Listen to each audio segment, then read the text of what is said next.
অনুরাগের ছোঁয়া ধারাবাহিকের নতুন পর্বে দেখা যায় যে নিজের মাকে দেখার পরে ভীষণ চটেছে অর্জুন। খোকাকে বলে যে মহিলা তার শিশু সন্তানকে ফেলে নিজের সুবিধার জন্য সেদিন মিশকাল দম্পত মামার হাত ধরে চলে গিয়েছিল, সে কোনোদিন আমার মা হতে পারে না।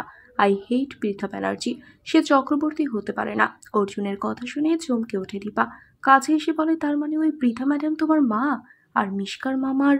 দীপার কথা শেষ করতে না দিয়েই অর্জুন বলে, দীপা তুমি ওই মহিলাকে নিয়ে আর কোনো আলোচনা বা কথা বলো না, আমি এসব কথা শুনতে চাই না।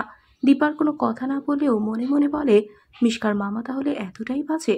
আর হবেই বা না কেন, সে যে মিশকার মামা। ওদিকে সূর্য কিন্তু কিছুতেই দীপা অর্জুনের গান গাওয়ার দৃশ্য ভুলতে পারছে না সোনা ও রূপার কথা। এমন সময় বাড়িতে এসেছে আবার মিশকার মামা, অনেক হুমকি ধামকি দিচ্ছে সে। এমন সময় দীপা ফোন করে মিশকার মামাকে, বলে আপনার বৃথা রানী মহা বিপদে পড়েছে, তাকে যদি এই মুহূর্তে না বাঁচান তাহলে সবকিছু সে কিন্তু ফাঁস করে দিবে।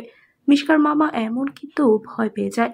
তাহলে কি এবার বৃথাকে ব্যবহার করে মিশকার মামাকে কাবু করে তাকে দিয়ে মিশকাকে জব্দ করতে সেনগুপ্ত বাড়ি থেকে মিশকাকে নিয়ে যাওয়ার ব্যবস্থা পাকাপোক্ত করবে দীপা?